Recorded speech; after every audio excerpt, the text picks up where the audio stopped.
Ok. Entonces, aquí tenemos esta primera diapositiva donde Gilead expresa, digamos, su misión con respecto al VIH. Y una de las cosas que llama mucho la atención acá es que si bien ellos obviamente están dedicados a la investigación y generan nuevas drogas, entonces hay tratamientos cada vez más seguros. También ellos trabajan en la prevención, porque saben que eso es un punto muy importante en VIH, y están hablando también de la curación, ¿verdad? Nosotros hemos oído siempre que los laboratorios pueden tener la cura y no la van a soltar al mercado porque sería su suicidio comercial, ¿verdad? Si curan la enfermedad ya no vuelven a vender productos. Pues no. Gilead tiene una meta clara que es también curar el VIH.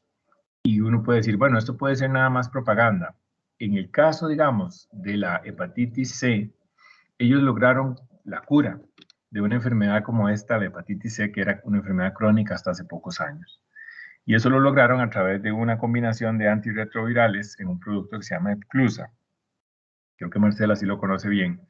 Y este producto, con una dosis diaria por 12 semanas, logra curar la hepatitis C en el 99% de los casos. Entonces, vemos que sí hay de verdad un compromiso de esta compañía de lograr la curación de estas enfermedades virales digamos, en el corto plazo, si fuera posible, como en el caso de la hepatitis C, en cuestión de apenas 12 semanas, o en el largo plazo, como el VIH, que tenemos ya 40 años con la epidemia, y si bien se ha reducido mucho el número de pastillas, todavía no podemos hablar de una cura. Por ejemplo, vean este cuadro, donde está esta mano aquí sosteniendo este montón de tabletas en 1996. A mí me tocó en precisamente este mismo año, y en el año 97, el año siguiente, rotar en el servicio de infectología del Hospital Jackson Memorial en Miami. Y esta realidad que vemos aquí, yo la viví en carne propia, ¿verdad? Donde teníamos que prescribir o escribir muchas recetas solo para el tratamiento del VIH.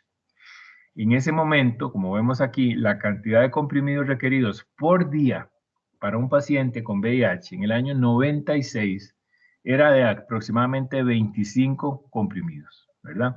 Los pacientes eran bastante jóvenes, entre 30 y 39 años.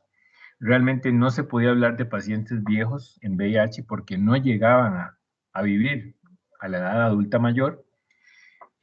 O la relación hombre-mujeres siempre ha sido como de 3-1 y todavía sigue siendo así. Y los años que tenían así como muy suertudo el que lograba vivir 20 años después del diagnóstico, ¿verdad? Usualmente vivían 10 años. Eso era la realidad en este año 96. Si vemos ya para el 2016, muchas de estas cosas han cambiado.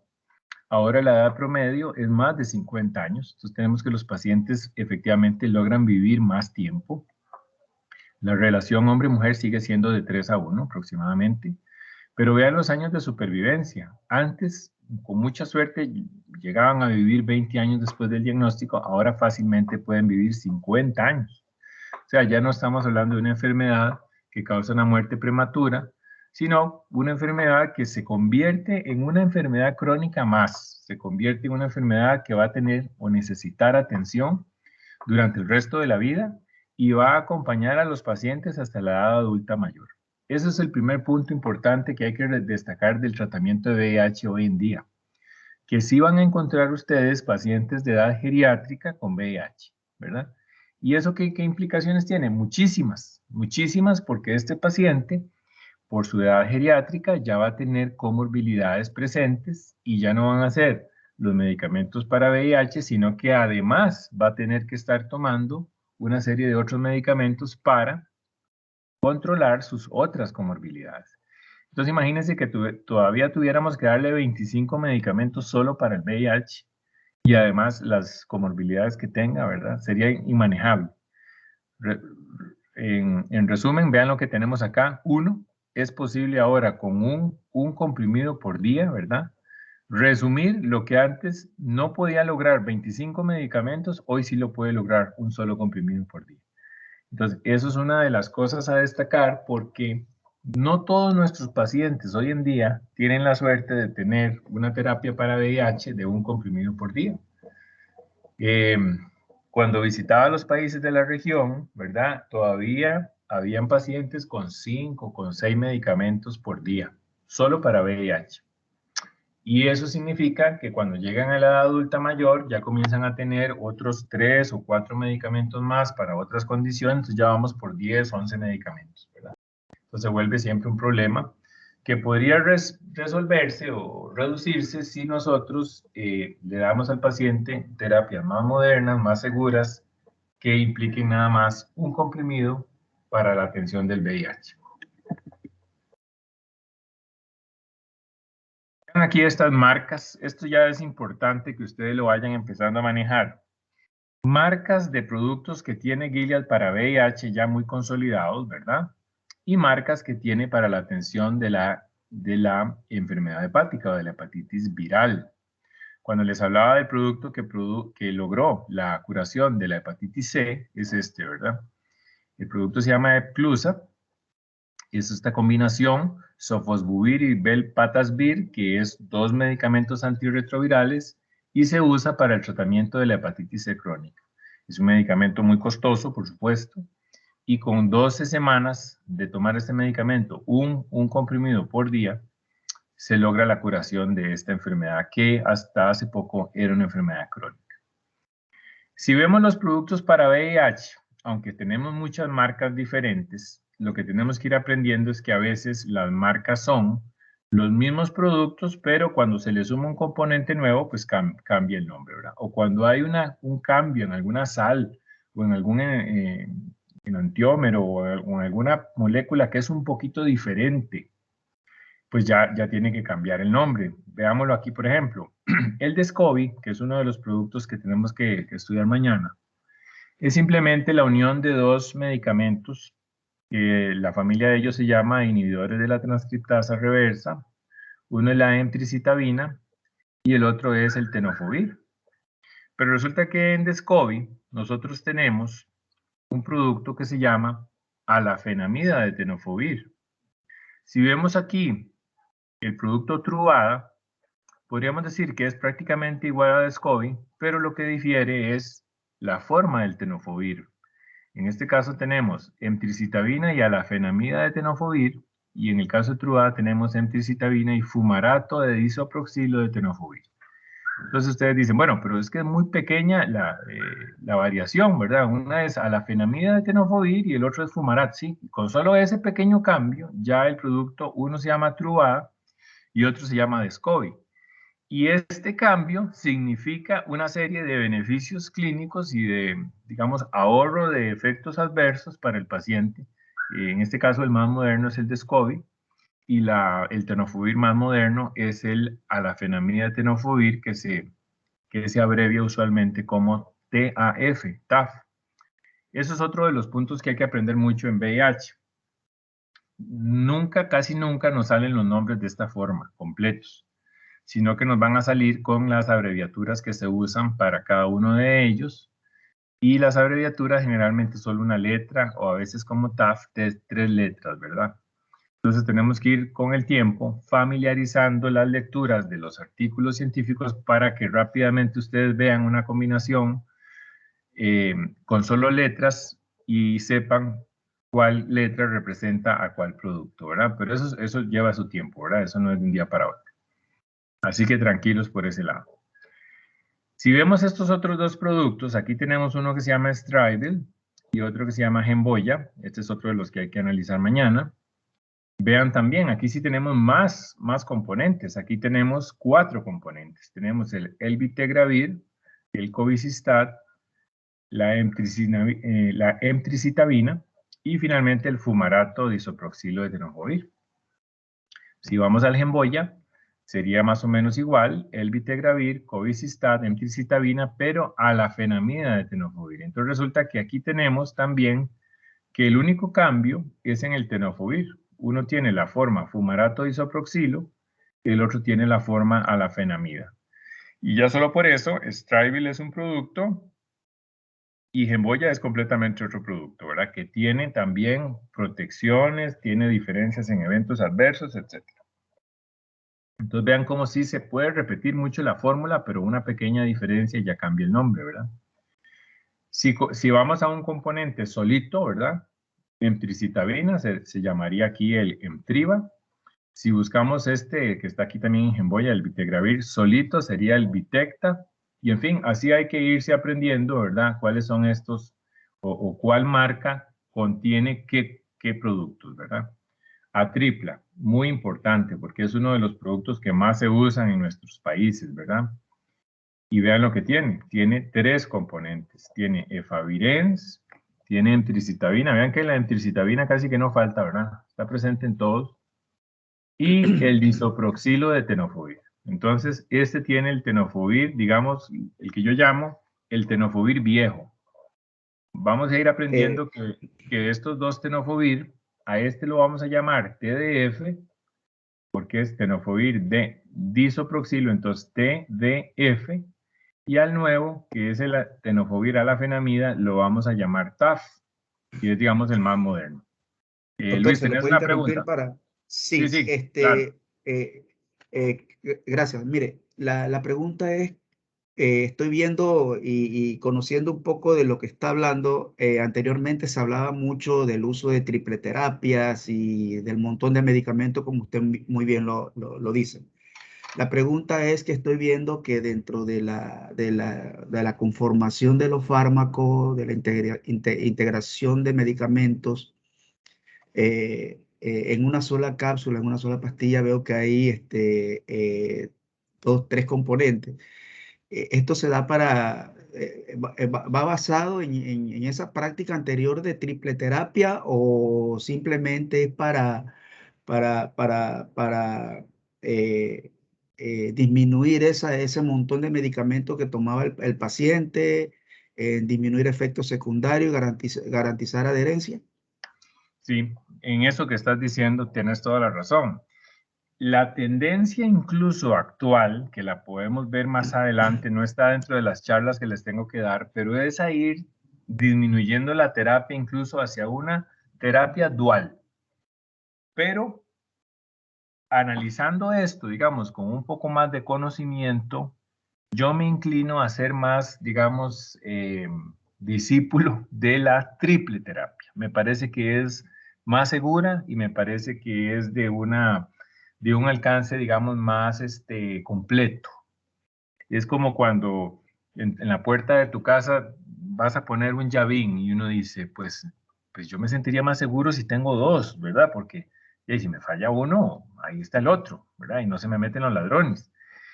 Algo así, cuando ya tengamos el conocimiento más claro de toda esta materia, creo que ustedes me van a dar la razón de que triple terapia es la tendencia, digamos, más adecuada o más conveniente, más segura para el paciente y para el médico también. Sin embargo, hay tendencias de doble terapia, ¿verdad? En el mundo. Y hay medicamentos que han salido ahorita con dos productos y ya. Esa es la terapia completa para el VIH y funciona. No te voy a decir que no funcionan, ¿verdad? Sin embargo, hay que ver el contexto en la sociedad donde se está dando esto y en qué tasas de educación, qué tipo de pacientes lo reciben y lo cumplen, etcétera, ¿verdad? Yo pienso que para nuestros pacientes y para nuestra cultura, triple terapia funciona bastante bien. Y es lo que estaba diciendo, por ejemplo, tripla, ¿verdad? Es un caso clásico de triple terapia. Aquí tienes 1, efavirenz, 2, emtricitabina y 3, el TDF, el tenofovir disoproxil. Si ves Biktarvy, que es el producto de mañana, también tenés Bictegravir 1, ¿verdad? Emtricitabina 2 y alafenamida de tenofovir, o sea, el TAF 3. Entonces tenemos 3 productos ahí, ¿verdad? Y estos incluso tienen 4, pero esto es porque el cobicistal viene a ser como un potenciador de uno de ellos, ¿verdad? Entonces no es un producto que se cuente contra el VIH, sino que es como decir, ayuda a uno de los 3 que sí son activos contra el VIH. ¿De acuerdo? Entonces sí tienes razón, hay que buscar Correcto. simplificar para que el paciente tenga mayor adherencia. Eso es fundamental, ¿verdad? No es lo mismo que a uno le digan, me tengo que tomar 6 pastillas al día que solo una al día, ¿verdad? Es más fácil que yo cumpla una a que cumpla 6 por día, y más si tienen eventos adversos asociados. Ok, estas son algunas de las tasas de prevalencia que estaban también para el 2016. Hay una disminución en la prevalencia a nivel mundial y eso se debe precisamente a que las terapias han tenido mayor éxito, ¿verdad? ¿Cuál es, digamos, el problema si usted no controla bien el VIH? Que el VIH va a ser fácilmente transmitido de una persona a otra. Pero cuando un tratamiento, primero, es efectivo y segundo, es bien tolerado, el paciente no tiene problema en tomárselo, el paciente logra la supresión viral y aunque no sea una persona muy cuidadosa en su conducta sexual, ya al tener la supresión viral ya no va a ser posible para este paciente transmitirlo a otras personas. Entonces, eso es lo que explica un poco cómo ha ido cayendo, digamos, la tasa de prevalencia a nivel mundial, de que los tratamientos han sido bastante efectivos. Estas metas, que ustedes las pueden leer o escuchar en algunos artículos científicos, se debieron haber cumplido hace 2 años, en el 2020, ¿verdad? Y sin embargo no se lograron, pero por lo menos tenía la meta la Organización Mundial de la Salud de cumplir este 90-90-90. Significa esto.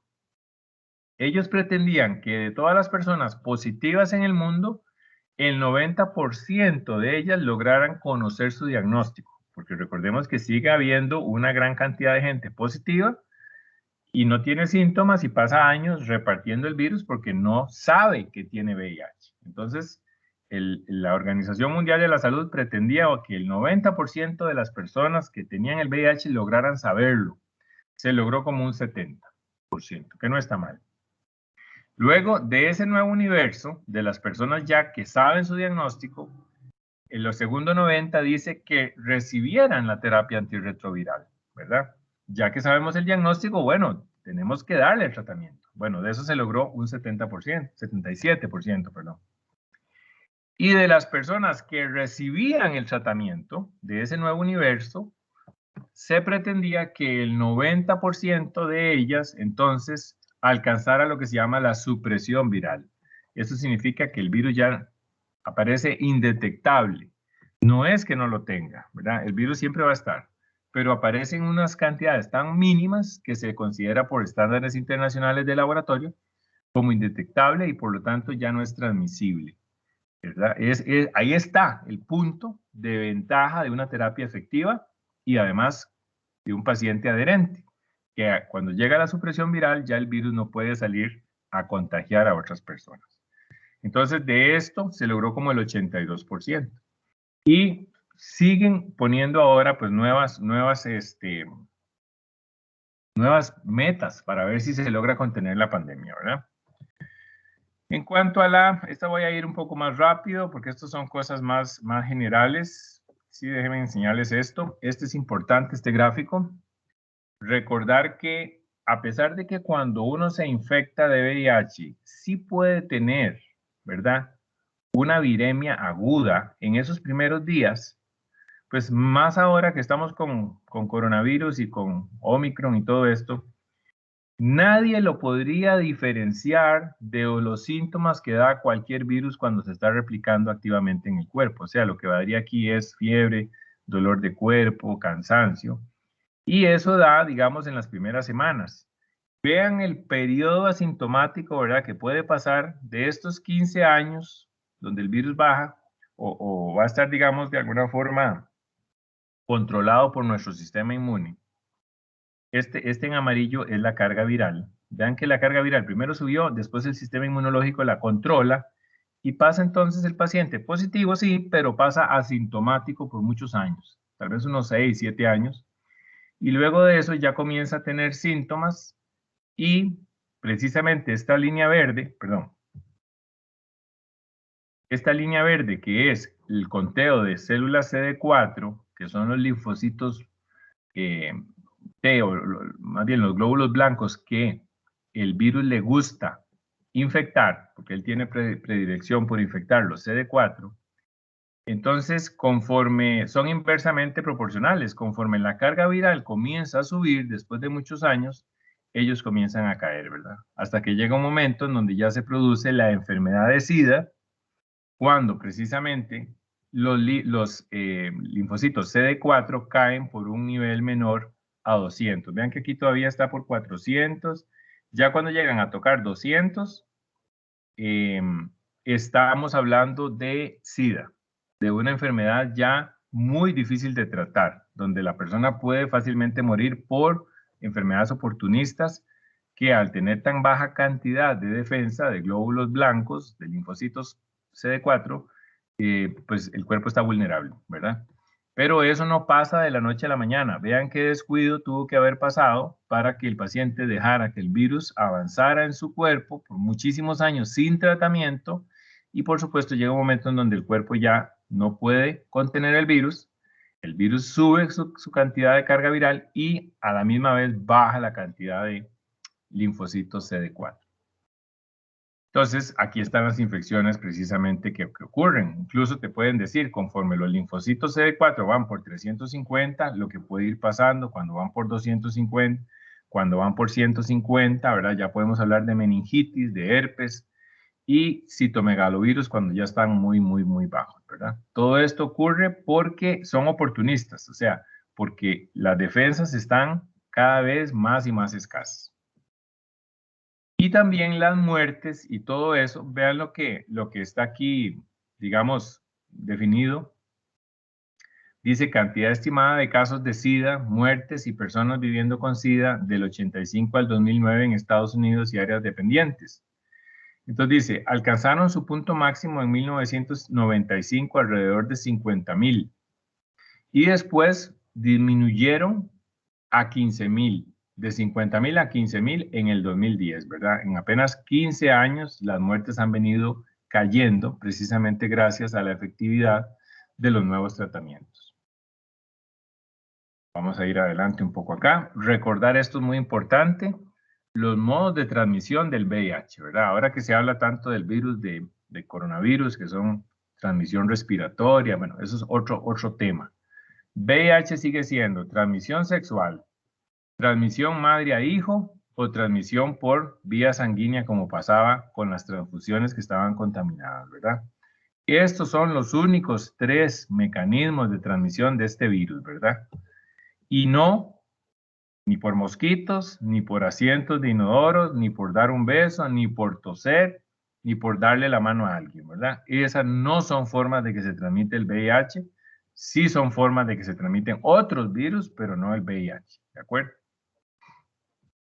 Y esto es muy importante. ¿Cuándo iniciar tratamiento? Porque antes los tratamientos eran tan cargados de eventos adversos que le digo que el médico le daba como temor de iniciar el tratamiento apenas tenía el diagnóstico en la mano, porque cuando el paciente ya tenía VIH, no tenía síntomas de VIH y darle el tratamiento en ese momento significaba que el paciente iba a tener un montón de eventos adversos. Entonces, ¿qué hacía el médico? El médico esperaba, ¿verdad? Esperaba hasta que tuviera, digamos, un conteo de CD4 bajo para empezarle a dar tratamiento. Vean qué dilema más terrible, ¿verdad? O sea, casi era decirle al paciente, usted tiene VIH, pero sin embargo, hasta que esté enfermo le voy a dar tratamiento. ¿Por qué? Porque el tratamiento lo va a enfermar también. Entonces, mejor esperemos a que esté enfermo. Terrible, ¿verdad? Eso no se debe hacer. Hoy en día, es iniciado el tratamiento apenas está el diagnóstico. Y la Organización Mundial de la Salud lo que da son 7 días después del diagnóstico como máximo para que ya se hayan hecho todos los estudios y protocolos y se inicie el tratamiento en los pacientes tan pronto sea posible después del diagnóstico. ¿De acuerdo? Okay. Esta relación siempre la tienen que tener muy clara. Disminuir carga viral con un buen tratamiento significa aumentar las células CD4 de defensa. Son inversamente proporcionales, pero también funciona al revés. Si la carga viral aumenta porque el paciente me dejó botado el tratamiento, inmediatamente las células CD4 disminuyen y voy camino hacia el SIDA, ¿verdad? Entonces, esta relación siempre la miden los médicos en las consultas de seguimiento. Pero desgraciadamente aquí hay otro paradigma que tenemos que romper. No podemos esperar que el médico solo haga esto. Y desgraciadamente la mayoría de los médicos que tratan VIH en las clínicas, esto es lo único que ven. se fijan si el paciente tiene la carga viral suprimida, se fijan cuál es el nivel de CD4 y le dicen, ¿estás bien? Siga tomando. Y se nos olvida que los tratamientos también tienen a veces efectos adversos sobre otros órganos. Y se nos olvida que el paciente ahora ya no es un muchacho joven, sino que es un adulto mayor. Y tengo que estarle revisando otras comorbilidades, que pueden ser por su edad o pueden ser por el tratamiento que le estoy dando. De ahí entonces que hay que refrescar un poquito la curiosidad, digamos, del médico para que investigue más allá al paciente de solo estas dos variables que son las que siempre se han revisado en las clínicas de VIH.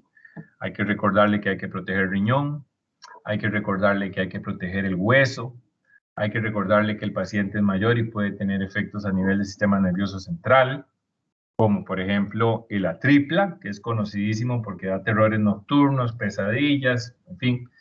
Y todas esas cosas, ahora hay tratamientos que han venido a mitigar esos eventos o a disminuirlos, pero hay que migrar a los pacientes hacia tratamientos modernos. Si nos quedamos solo con esto que tenemos en la pantalla aquí, todos los tratamientos lo van a cumplir hoy en día, prácticamente todos. Pero hay que ir más allá y ver si el paciente realmente tiene calidad de vida con el tratamiento que está tomando, o por estar tomando un producto con efecto en el sistema nervioso central, el paciente tiene 3 meses de no dormir bien y ya se acostumbró a eso. Entonces, todas esas cosas hay que ir más allá, ¿verdad? Ayudarle al médico a ir más allá en el estudio de los pacientes. Bueno, esta diapositiva que tenemos acá es la que quiero que no se olviden del día de hoy. Hay dos que no quiero que se olviden, ¿verdad? Esta y la que sigue, que son casi que la misma, solo que en la otra ya vamos a meter agentes farmacológicos. ¿Qué tenemos acá? Bueno, acá tenemos el ciclo de vida del VIH, ¿verdad?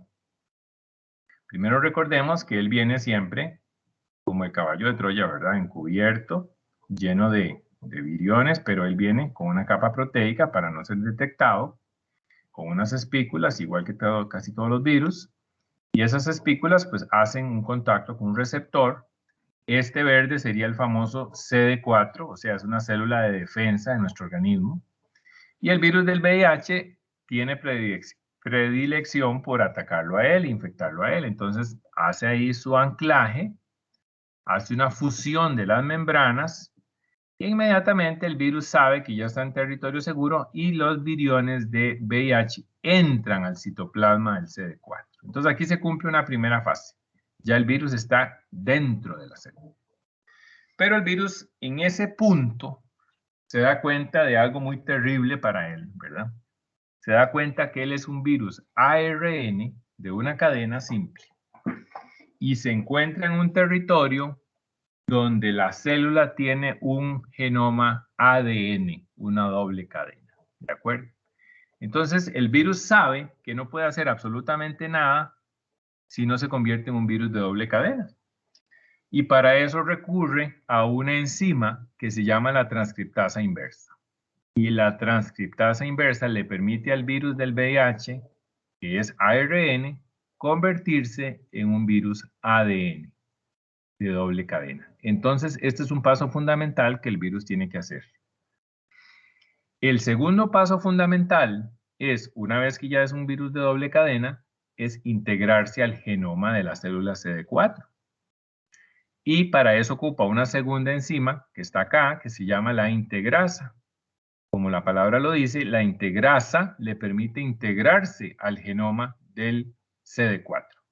Porque recordemos que la misión del virus es reproducirse. El virus no se podría decir ni siquiera que es un ser vivo, porque necesita una célula de alguien para reproducirse. Entonces, una vez que ya se integra al genoma, esta célula CD4 pierde totalmente la función de defensa que tenía y el virus toma el control absoluto de la célula y lo que hace es ordenar la maquinaria celular en la producción de nuevos viriones ARN de VIH.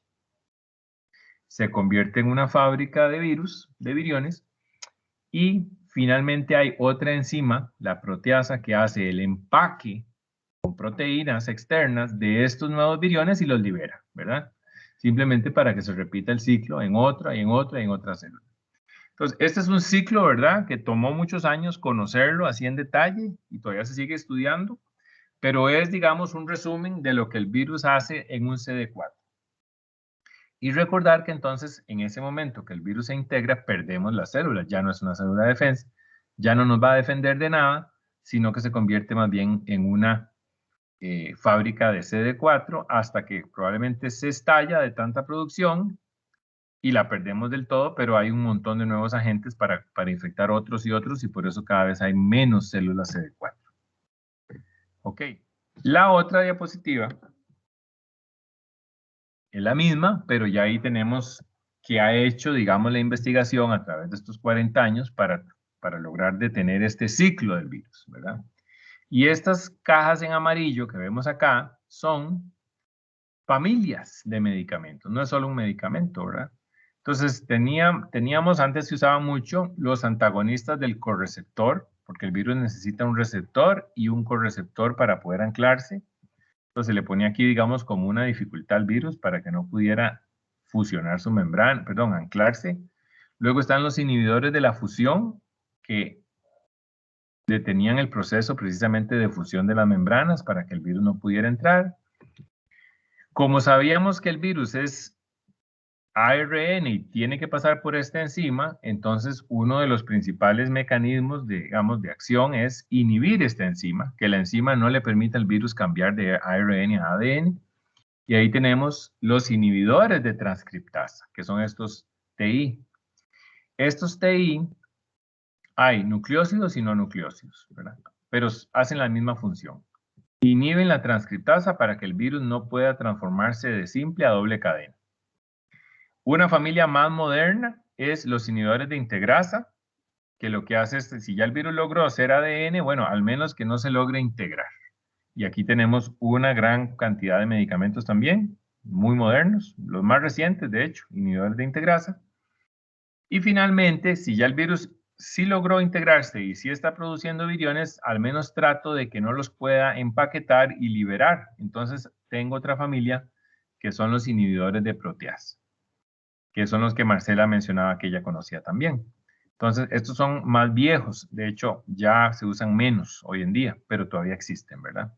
De hecho, ahora lo que se está usando para controlar un poco el coronavirus precisamente son inhibidores de proteasa también, ¿verdad? Entonces, aquí hay otra familia de medicamentos. La industria pareciera estar más interesada en trabajar de este punto hacia atrás. O sea, inhibidores de integrasa, inhibidores de transcriptasa. ¿Por qué? Parece lógico, ¿verdad? Cuando nosotros detenemos el virus en estos puntos, todavía tenemos la célula CD4 a nuestro favor. Si yo logro inhibirlo acá o inhibirlo acá, todavía no he perdido la célula. Todavía él no ha logrado controlar la célula. Pero si ya yo logro inhibirlo acá, pues sí es importante a nivel de proteasa, pero ya la célula la perdí. Ya la célula está en control del virus. Entonces pareciera que la industria viene en estos pasos tratando de preservar siempre que la célula CD4 no caiga en control del virus, ¿verdad? ¿Alguna pregunta hasta acá? Estas dos son muy importantes para hoy. Si quieren que me detenga o que repasemos algo, me pueden decir ahora o si no, continuamos. Ustedes me dicen. Doctor. Adelante. Sí, me escucha. Ah, ok. Bueno, yo ahorita levanté la mano, pero me imagino que no estaba al pendiente de eso. No, mejor me hablan porque estoy... Ok, es que no quiero interrumpir. Yo tenía una pequeña duda. Creo que eso es más como de microbiología, pero se me generó la duda. Entiendo todo este tema de que el virus toma la CD4 y demás, pero ¿hasta qué punto deja de estar en el conteo de CD4 para convertirse, por ejemplo, en maquinaria del virus? ¿O siempre, aunque esté en control del virus, va a estar cuantificada en ese conteo de CD4? Me explico, porque Sí, si lo sí te tomamos entiendo. como una parte vital para saber si está siendo exitoso el tratamiento o no, pero aún así la CD4 no está siendo de beneficio, sino que más bien está siendo función del VIH, entonces no sé si me explico con la Sí, pregunta. no, te entiendo perfectamente y es un gran problema porque esa CD4 hasta que no se estalle, no deja de ser contada como CD4. Ajá. Entonces, cuando tenemos CD4, un médico muy perspicaz tiene que saber que hay un grupo de esas CD4 que ya están tomadas por el enemigo, ¿verdad? Ok, O ok. sea, no, tengo 500, según el conteo de CD4, bueno, yo contaría con 350, porque deben haber ya por lo menos 150 que no son CD4 funcionales como CD4. ¿Me explico? O sea, si hay un valor ya conocido que podría tomarse en cuenta como para dar una especie de aproximado. No hay una fórmula, pero digamos sí se sabe que esto está pasando, ¿verdad? Que hay células CD4 que las van a ver normales, pero ya están infectadas. Ahora, pueden estar infectadas y como te dije ahora, si el virus está en esta fase y en esta fase, todavía la célula CD4 es funcional como defensa. ¿Por qué? Porque tiene su ADN, está funcionando bajo su ADN original. Incluso si el tratamiento es constante y el paciente está tomando, digamos, un inhibidor de integrasa y un inhibidor de transcriptasa, la célula puede pasar infectada toda su vida, Ajá. pero sigue siendo funcional porque no ha caído bajo el control del virus. El problema es aquí, por eso te decía que la industria está más interesada en controlar esto, porque ya aquí no es funcional, ya aquí es una fábrica de viriones. Cuando el virus toma control, la célula CD4 ya es, entonces, que vos me digas, cuando yo veo todas las CD4, saber cuáles no tienen virus, del todo no tienen, cuáles tienen virus pero no está todavía integrado en el genoma y cuáles tienen virus que sí está integrado en el genoma, no se puede saber. Eso Ok. no se puede saber todavía. Habría que coger célula por célula. Pero lo que sí se sabe es que cuando el paciente es adherente y está tomando un medicamento que contenga transcriptasa inversa, inhibidor, y contenga integrasa, inhibidor, puede estar infectada la célula, no me importa, pero el virus no va a poder tomarla. Y entonces la CD4 va a ser funcional siempre. ¿De acuerdo? Esa Ok. es la importancia de la adherencia, ¿ves? Esa CD4 nunca se va a estallar ni se va a perder. Bueno, se morirá cuando ya es por vejez, ¿no? De ella. Pero no se muere porque el virus la estalló por una sobreproducción de viriones, que es lo que pasa a veces. La producción es tan exagerada y que las células se rompen. Y entonces Sí. los virus salen y van a infectar otras células y hacen lo mismo, ¿verdad? Ok. Entonces, el concepto me parece muy importante que con tu pregunta sale en este momento. Es ese. Aunque yo tenga una carga viral indetectable, ¿verdad? No estoy curado. Eso hay que ponerlo muy claro. No significa que estoy curado. Hay reservorios donde el VIH se esconde. Y precisamente eso es lo que ha costado la curación. Ha costado la curación de que uno dice, bueno, pero ¿cómo? Si es que tengo 5 años de no ver el virus en ningún examen y estoy tomando el tratamiento, entonces voy a dejar el tratamiento. Lo dejan y ¡pum! El virus sube. Entonces sí estaba, solo que estaba escondido en ganglios linfáticos, en otros tejidos, en fin, estaba como muchos virus, ¿verdad? Como el virus de la varicela que pasa oculto y ¡pum! En la vejez nos da un herpes zóster y uno dice, ¿pero dónde estaba? Ahí estaba, porque es el mismo virus. El de la varicela, de los 15 años, me dio un herpes zóster a los 70 años. Toda la vida pasó conmigo ese virus. ¿Dónde estaba? No lo sabemos, pero ahí estaba. Entonces, no es que está curado, ¿verdad? El paciente que sale indetectable no va a transmitirlo, es cierto. No va a morirse de VIH, de SIDA, es cierto, pero no está curado. Y siempre el cuerpo va a mantener un nivel inflamatorio general como recuerdo de que está presente. Y siempre vamos a ver, tal vez en una charla, si es que les corresponde a ustedes verla, pero la he dado muchas veces, cómo las enfermedades de la vejez y las comorbilidades aparecen en una forma más temprana y aparecen en una forma más, digamos, fuerte. Presión arterial alta, diabetes, enfermedad renal, etcétera. Y eso está asociado a que el virus ha estado presente en el cuerpo, aunque esté indetectable. Y hay un estado inflamatorio. Entonces no es lo mismo, como decía un paciente de 20 años, de por sí como ahora hay tratamientos, es lo mismo ser positivo a ser negativo. No, no es lo mismo. Por más tratamientos buenos que haya, no es lo mismo. El cuerpo siempre va a tener ese inquilino ingrato y va a sufrir en órganos la presencia del virus. Que ahora sí es mucho más fácil controlarlo, por supuesto que sí, pero no es lo mismo ser positivo controlado que ser negativo, ¿verdad? Para nada. Ok, Avancemos. Aquí tenemos... Franco, una preguntita. Sí, dígame. ¿Podría devolverse a la página donde, a la pantalla donde estaba lo de cuál era el valor que tomaban de CD4 para dar tratamiento? Ah, esa, creo que tengo una mejor más adelante, pero vamos a ver. No, entonces me espero, tranquilo. Okay, espérate, y si no, yo me devuelvo a esa. Sí. Porque antes, más o menos, lo que se decía era que tenías que estar menos de 500 en CD4, pero eso era antes, ¿verdad? Olvídense de eso ahora. Entonces, el paciente tenía el diagnóstico hoy, yo le hacía el diagnóstico, sí, estás positivo por VIH, pero tu CD4 está en 1200. Y usted está perfecto, rosadito, se ve bien, ni se le ve nada de enfermedad, ni dolor, nada. Entonces yo le decía, bueno, como el tratamiento da tantos eventos adversos y tienes que tomar tantos productos, venga en 6 meses. Entonces en 6 meses el paciente volvía, yo le hacía el CD4 y estaba ya en 900. Pero el paciente seguía rosadito y sin ninguna molestia de nada, y así lo llevaba, hasta que ya cuando el paciente se empezaba a enfermar con 500 o menos de 500, se le empezaba el tratamiento, imagínate.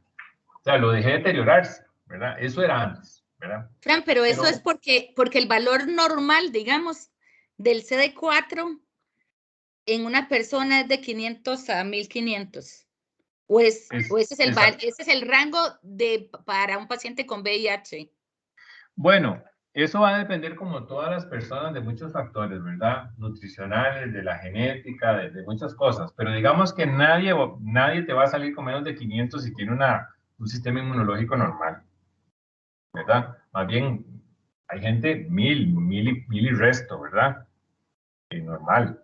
Pero no nos compliquemos. Ahora es diagnóstico hecho, receta hecha. Así debe ser, ¿verdad?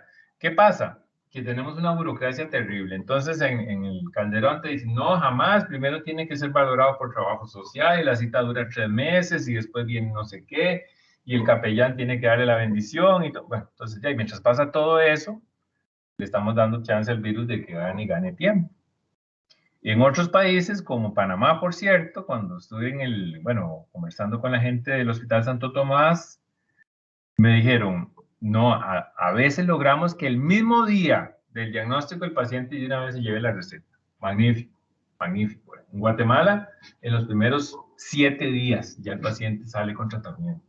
Entonces, por eso te digo que no nos preocupemos tanto por eso práctica terrible que era la de antes, que era estar viendo hasta que bajara el CD4 no, ya eso no se debe, y si lo está haciendo algún hospital, terrible, ya. Hay una charla que también dábamos mucho el año pasado, que es solo para ver eso, precisamente, cuándo se inicia el tratamiento, ¿verdad? Doctor, Sí.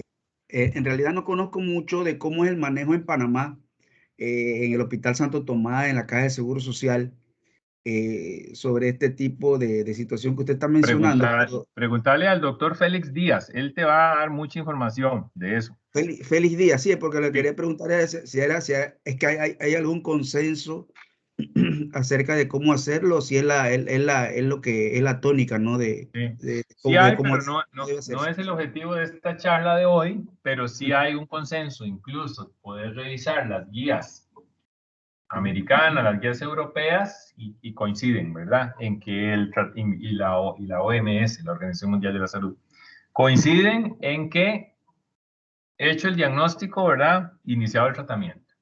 De más pronto, mejor. 7 días es lo que da la OMS como máximo para iniciarlo. Entonces, ahí viene precisamente la organización de estas clínicas de VIH nuestras, de tratar de ir cortando con la burocracia y poner a los pacientes en tratamiento pronto. ¿Por qué? Porque entre más rápido, que eso es lo que demuestra esa charla, que es para ese efecto, pero les puedo adelantar esto, entre más rápido llegues a la supresión viral, no solo el paciente está mejor, claro que el paciente va a estar mejor, sino que además evitaste un montón de días donde ese paciente iba a contaminar a otras personas.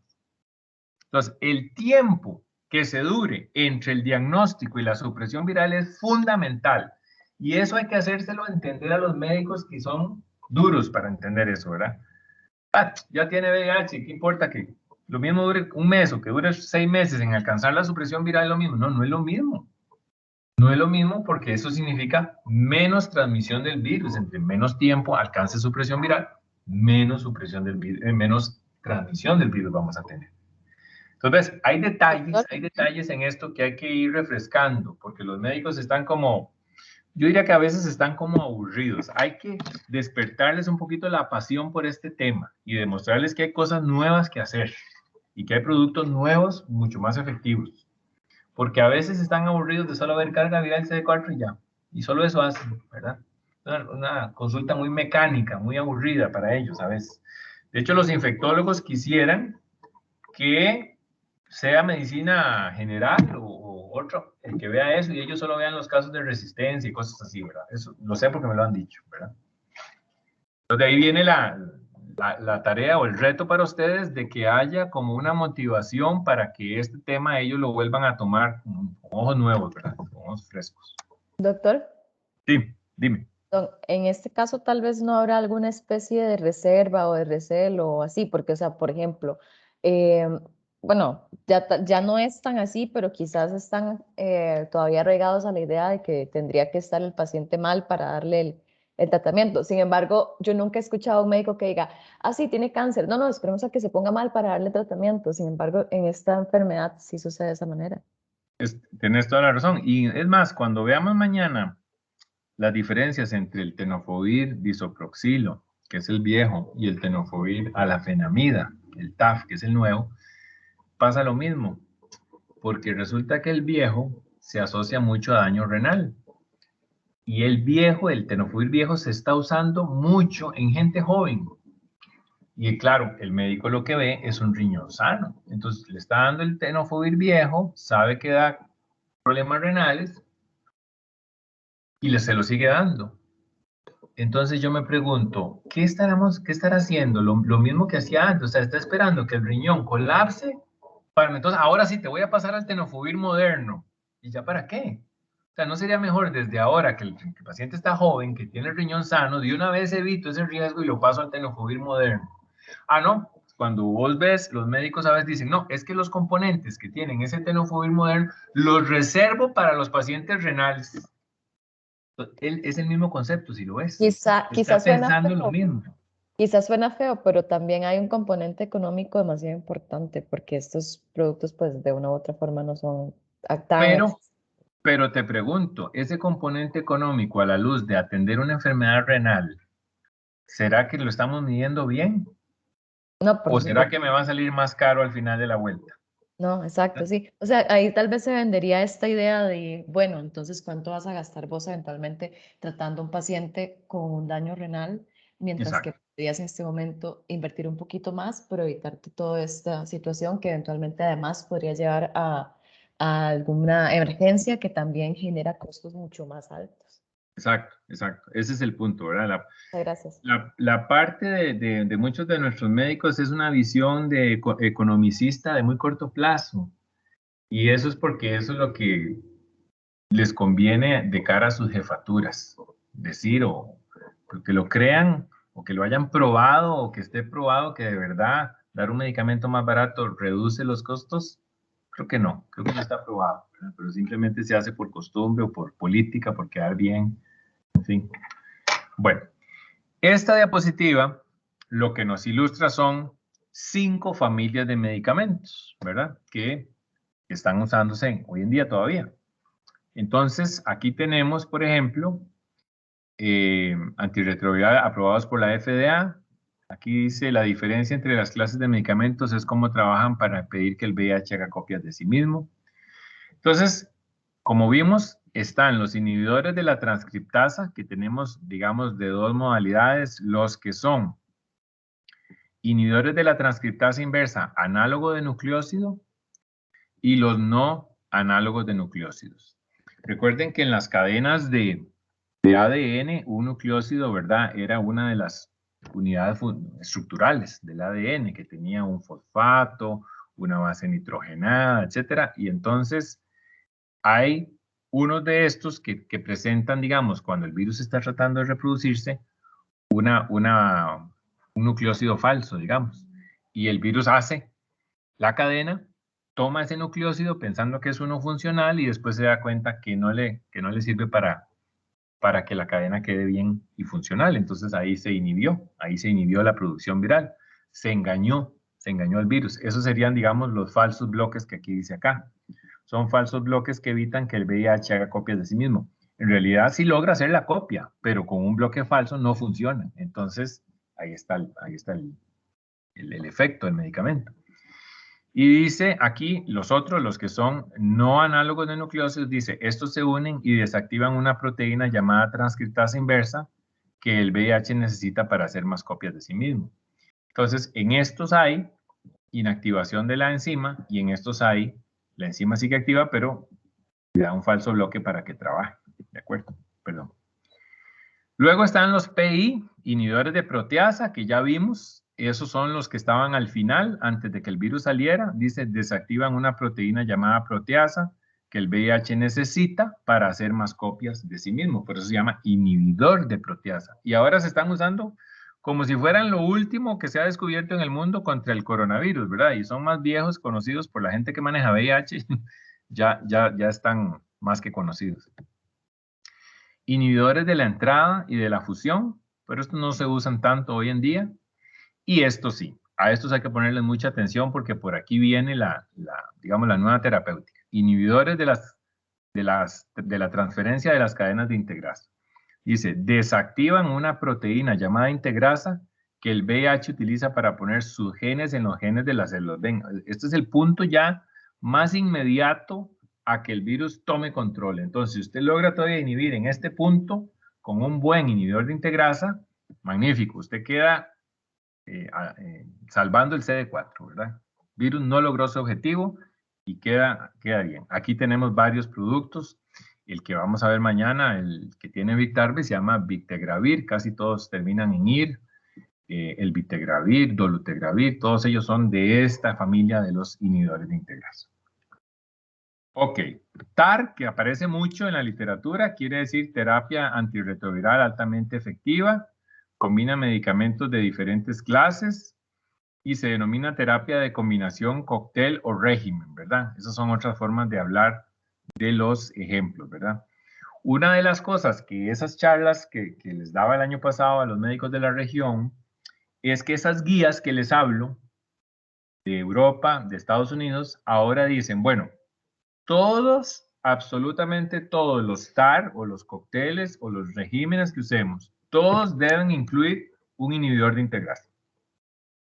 Entonces eso ha sido para los países, pero ¿cómo? Si aquí ni siquiera los tenemos, ni han llegado, si solo la tripla o solo el... Bueno, lo siento. Y esa es la recomendación.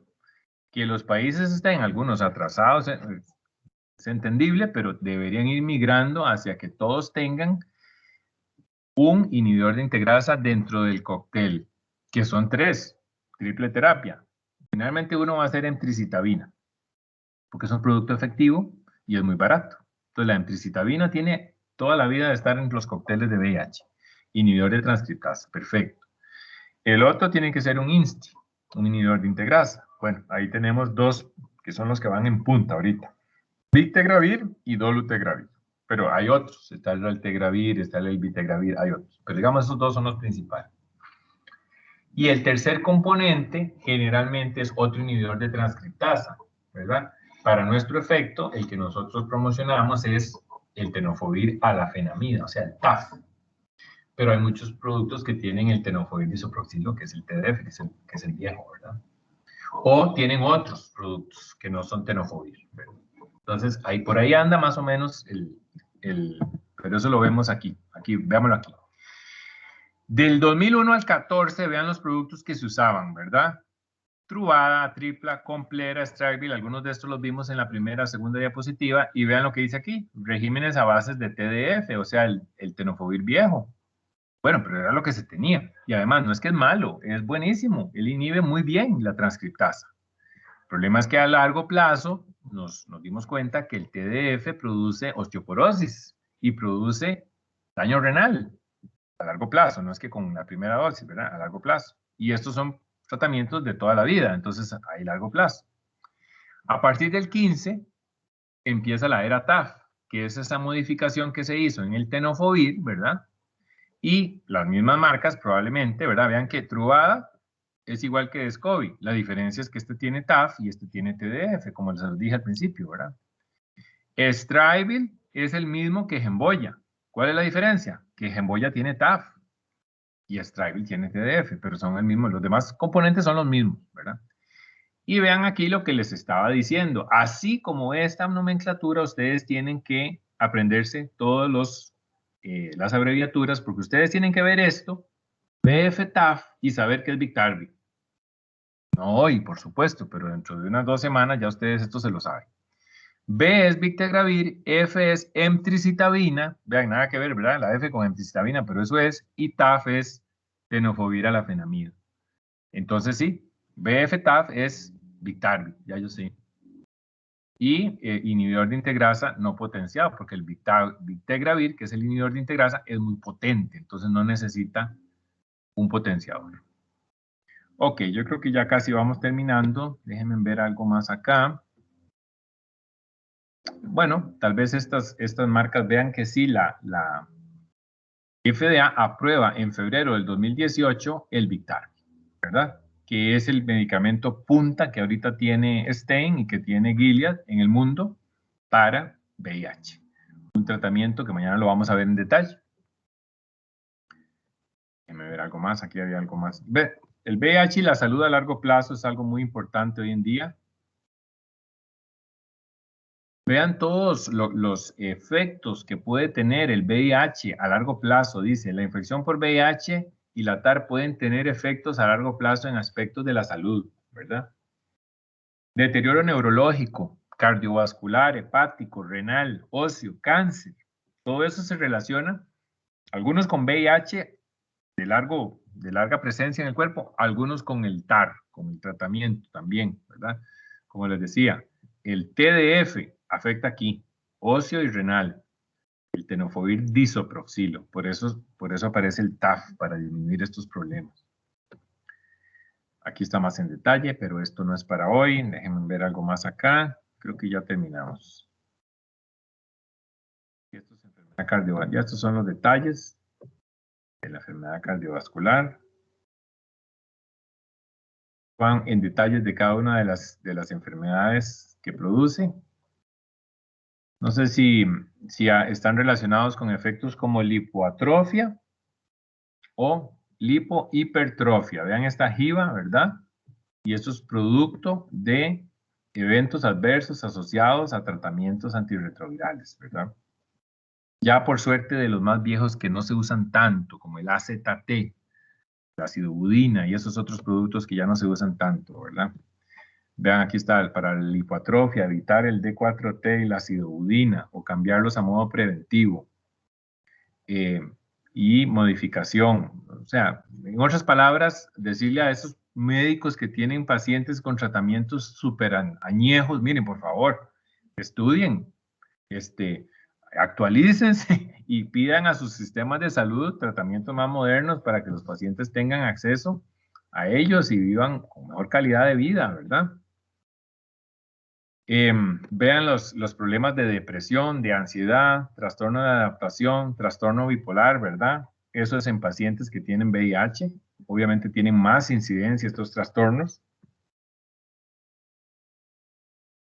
Y resistencia es otro tema que hay que ir analizando. Veamos nada más esta mutación que está acá, ¿verdad? Yo les dije a ustedes que la emtricitabina se usa desde hace 40 años. ¿Cómo estaba abreviada ahora? La emtricitabina, ¿alguien recuerda? Cuando vimos F. Y vean aquí cómo la están abreviando. FTC. Entonces, también hay que estar preparado para eso, ¿verdad? A veces viene una abreviatura de 1 y a veces viene una abreviatura de 3 letras. Entonces, FTC es emtricitabina. O F sola también. Y 3TC es la mibudina, que son muy parecidas en su acción. Son inhibidores de la transcriptasa inversa. Y son muy viejas y se usan muchísimo en muchos cócteles.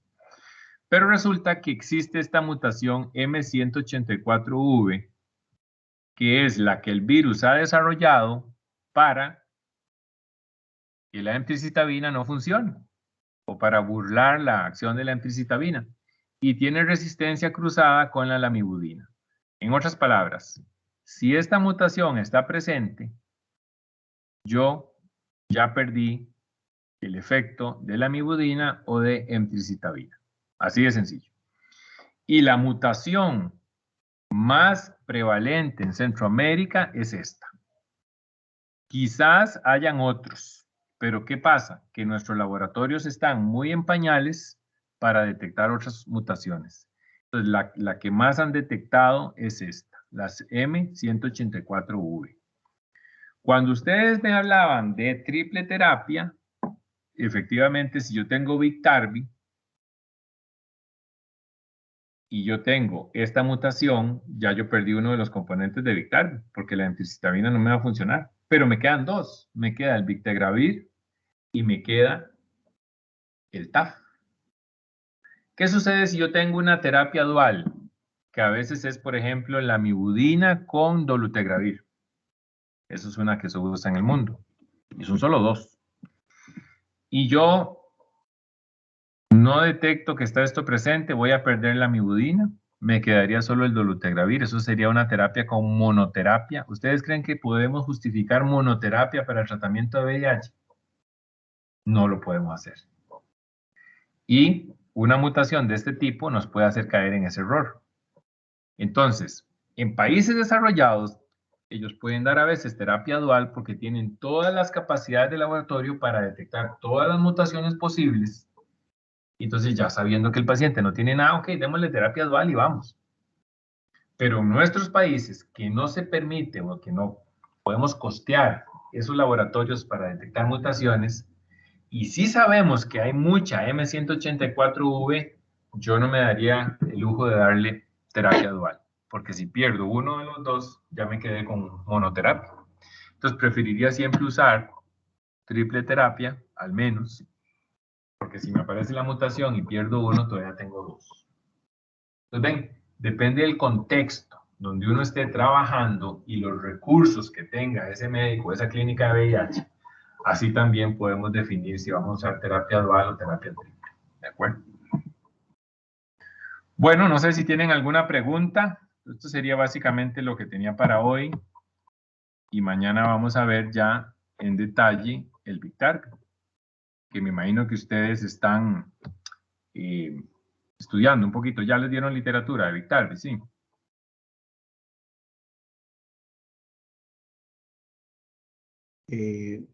No, yo no, en lo particular no he recibido nada, doctor. No, Me ok. parece que lo acaba de mandar al correo, doctora. Ok. Voy a terminar con esta. Vean esta línea roja. Este es lo que se llama el nivel de fármaco necesario, ¿verdad? Por encima de esto, el paciente va a estar siempre bien controlado y por debajo está con un nivel subterapéutico. Entonces, si yo tengo aquí el tipo natural, lo que se llama el tipo silvestre, salvaje de VIH, siempre van a haber algunos tipos resistentes, ¿verdad? Pero la mayoría probablemente es el tipo natural. Esta línea representa el tratamiento. Yo voy a dar tratamiento acá. Puede ser que a veces doy un poco más, un poco menos, qué sé yo, pero estoy por encima del nivel terapéutico. Entonces, no hay posibilidad de que haya más mutaciones de resistencia. Pero cuando por alguna razón el nivel del medicamento cae por debajo de la línea terapéutica, ¿verdad? Eso es como soltar la amarra. Tenía el virus sujetado, lo tenía encarcelado, pero cuando digamos, el paciente tal vez dejó de tomar el tratamiento por un mes, o no sé, por efectos adversos tal vez. El virus aprovecha ese momento y multiplica todas sus formas de resistencia. Después el paciente vuelve a retomar los niveles terapéuticos, pero ya va a tener muchísimo más virus resistentes que lo que tenía al principio. Si se hubiera mantenido con niveles terapéuticos, el virus no puede hacer resistencia. Pero cuando el virus logra replicarse por virtud de que perdimos la adherencia, entonces ahí es donde se presentan problemas de resistencia. El mensaje es, el paciente tiene que entender que no porque está bien puede dejar de tomar la terapia. No, es que estoy tan bien y voy a un mes de vacaciones y no quiero tener el problema de estar tomando pastillas, entonces voy a dejar de tomar. Error, porque en ese mes va a generar resistencias que no tenía. Cuando vuelva a tomar el medicamento, tal vez no le va a ser tan efectivo. Entonces, tienen que entender esta dinámica, que el virus no se rinde. El virus no se rinde y siempre va a estar atento a que el paciente caiga o deje de tomar para él atacar. ¿De acuerdo? Es una enfermedad crónica, es de por vida. Nunca se va a rendir el virus. Entonces, nosotros tenemos que educar a los pacientes en ese sentido. Doctor. Bueno, listo. Dígame. Perdón, sí, yo tenía un par de consultas. Lo que sería, en este caso, por ejemplo, del tratamiento, digamos, si un paciente, por ejemplo, toma ese medicamento y le está sirviendo y todo lo demás y no cae en este error de, no sé, tener algún tipo de problema con la adherencia, ese medicamento le puede servir perfectamente toda su vida, ¿cierto? O tiene que eventualmente modificar la terapia, agregar medicamentos y esto es la norma. Sí, es la norma porque la industria se mueve y produce nuevos componentes más sencillos de tomar, reduce los eventos adversos. En esos tiempos del 96, fíjate que la incidencia de eventos adversos era más del 60%. O sea, cualquier medicamento que se tomara tenía 60% de eventos adversos. Mañana vamos a ver en el Biktarvy que los que más se reportan son 5%, 4%. Entonces, ¿quién va a querer estar con esos medicamentos más viejos? O sea, yo me puedo enamorar de Biktarvy porque es el mejor que tengo hoy y quiero seguirlo tomando. Y es un medicamento al día. Dentro de 5 años me dicen, no, mira, ponete esta inyección al mes. Y es lo mismo. Bueno, y si debe hacer lo mismo, yo prefiero la inyección, que es una vez al mes. Imagina, no todos los días tomar una pastilla. Entonces, no podemos casarnos porque siempre la industria va a producir nuevos productos que van a facilitar la adherencia y van a reducir los eventos adversos. Como te dije, ya la batalla de la carga viral y controlar el virus, eso está ganado. Eso está ganado hace años. Ahora la batalla es quién me da mejor calidad de vida y quién a largo plazo me cuida mejor los órganos del paciente. Ese es el reto de la industria ahora. A largo plazo, recordar que el paciente vive hasta viejito y entonces hasta viejito le tengo que dar tratamientos que lo traten bien en los otros órganos.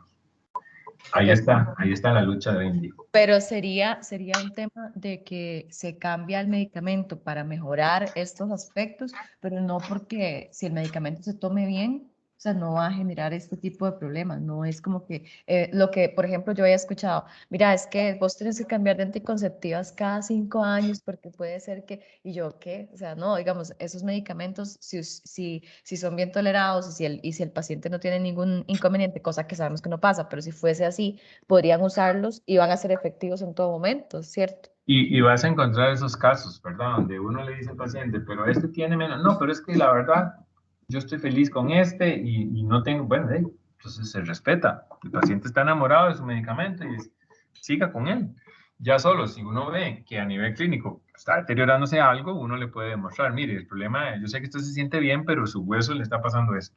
Entonces mejor pasemos, ¿verdad? Okay. Igual las anticonceptivas, te pueden decir, no, pues la parte de anticoncepción está controlada, pero te está engordando, o te está dando acné, o te está dando, entonces ya usted va a decir, bueno, está bien, me paso a la otra. Igual, ¿verdad? Es un asunto de negociar y no solo pasar por pasar, pero sí hay pacientes que vas a encontrar que están felices y no se quieren mover a ninguna parte, ¿verdad? Entonces, también hay que respetar eso, ¿verdad? Ok, otra consulta que tenía era, bueno, muchas gracias por responderme la consulta, era sobre el tenofovir viejo, dijo usted.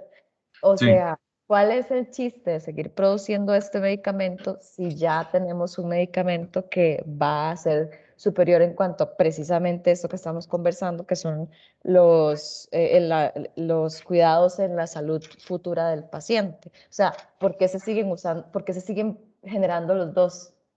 No es que a todos les da la osteoporosis o el daño renal, pero sí se ha detectado que hay un grupo de pacientes. Entonces, El costo es uno, porque el viejo ya está sin patente, entonces se produce en la India, se produce en China, en todo lado. Cuando ONUCIDA dice hay que darle medicamentos antirretrovirales a África y ¡pum! Le mandan el montón de medicamentos genéricos que ya no tienen patente y todo, entonces ahí va el tenofovir viejo. Funciona, sí funciona, pero en algunos de sus pacientes a largo plazo, no en todos, les va a producir efectos renales y efectos óseos. Entonces, ¿por qué se produce? Porque hay que alimentar a tanta gente, ¿verdad? Con tratamientos, y no a todos se les puede dar productos que tienen todavía protección de patente, ¿verdad? Entonces, eso pasa en todas las enfermedades, ¿verdad? No solo en VIH. Ok. Sí, y bueno, por ahí también tenía una duda existencial, pero no sé si yo estoy atrasando a doña Marcela y a don Luis Alberto, y bueno, y a usted también, que era respecto a este tema de las edades, que a mí me pareció muy curioso porque en realidad noté que los años coinciden como para decir que la población geriátrica o mayor de 50 años que está en el 2016, me parece, era la misma que se había contagiado en 1996, pero la que estaba en 1996 estaba muriendo. Entonces eso quiere decir que realmente fueron personas que se fueron contagiando a mayores edades. Claro, no, que se contagiaron jóvenes, pero después, digamos, cuando yo estaba ya en el 96, imagínate, una persona de 30 años no está viva en este momento, probablemente no. Ya murió a los 15 años de la epidemia, ¿verdad? Pero, ¿qué pasa? De que cada año, cada día hay contagios nuevos. Entonces, los que hoy tienen tal vez 50 años o se contagiaron hace 25 años o como bien decís, se contagiaron ya a edades más adultas. Yo he tenido pacientes en mi práctica que se contagian después de pensionados. Y uno dice, ¿pero cómo? O sea, una persona ya madura, ya estudiada, profesional y todo, y se contagió a los 60 años. Eso pasa, ¿verdad? Entonces, de todo hay en la vida, en la viña del Señor, ¿verdad? Así es. De Bueno, eso todo hay. es. Gracias. Okay. Bueno, con gusto. Luis, Marcela, ¿cómo estamos? Gracias, doctor, muy bien. Creo que entendí bastante el tema y bueno, solamente a reforzar y para quedar claro con esto. Ok. Mañana vemos entonces Biktarvy y un poquito de Gemboya. Y bueno, ahí nos ponemos de acuerdo en lo que haya quedado poco claro y mañana antes de empezar lo podemos reforzar. Así que nos vemos mañana a las 8. Igual, ¿de acuerdo? Fran, yo Gracias. tengo una duda, pero no sé si los voy a confundir a ellos, más bien. No, dale. Ok, yo me acuerdo que antes, ¿verdad? Antes, cuando el paciente lo diagnosticaban con lo que lo iniciaban, era con AZT, que era sidobudina, 3-TC, que es lamivudina, y efavirenz. Ese era el esquema de inicio, ¿verdad? Sí. Entonces, dice, ese paciente hace resistencia, o sea, si estaban iniciando con eso y hacen resistencia a la lamivudina, y si suponemos que es la mutación M184V, entonces ya tendría también resistencia a entricitabina. Correcto. Así es. ¿Y siempre se inicia con ese esquema o ya no? No. Creo que la AZT ya no se usa del todo. Si alguien lo está usando es porque lo usa hace años y también está enamorado y no ha querido dejarlo, no se lo han cambiado, no sé. Pero prácticamente no. Ahora, ¿qué se usa de entrada? En la mayoría de nuestros países en este momento es atripla. ¿Y por qué atripla? Porque fue el primer componente que logró hacer un tratamiento en una sola tableta. Y eso fue como en el 2006, me parece. Entonces, de ahí los países esperaron que se venciera esa patente y después de que ya empezaron a hacer genéricos de atripla, todo el mundo, qué salvada, porque ya no tengo que darle seditome, atripla. ¿Qué sucede con el atripla? Que tiene un componente que es el efavirenz, que es famoso por dar terrores nocturnos. Entonces los pacientes comienzan a tener sueños terroríficos y cosas terribles, no duermen bien, pasan como aturdidos, bueno. Entonces, como te digo, ahora ya atripla, más bien muchos países han ido saliendo de atripla y irse pasando a otros regímenes que tengan ya, que no tengan este efavirenz, que no tengan este problema de sistema nervioso, ¿verdad? Ok. Y entonces han surgido otros productos como Gemboya, como Victarvi, para que siempre tengan la protección, tengan un inhibidor de integrasa, que es mandatorio ahora, y ya no tengan el efavirenz. Pero vas a encontrar montones con Atripla. Montones. Aquí en Panamá y en Guatemala, en todo lado. Ok. Sí. Eso es como ese AZT que vos decías, lo que más se venía usando ahora de inicio o se sigue usando es Atripla. Ok, sí, es como para saber entonces con qué están iniciando y todo eso. Y Atripla por todo lado lo podemos atacar, porque mira, primero tiene efavirenz, que es ese problema del sistema nervioso. Segundo, tiene el tenofovir viejo. Y tercero, tiene emtricitabina, como vos decís, que puede tener algún problema con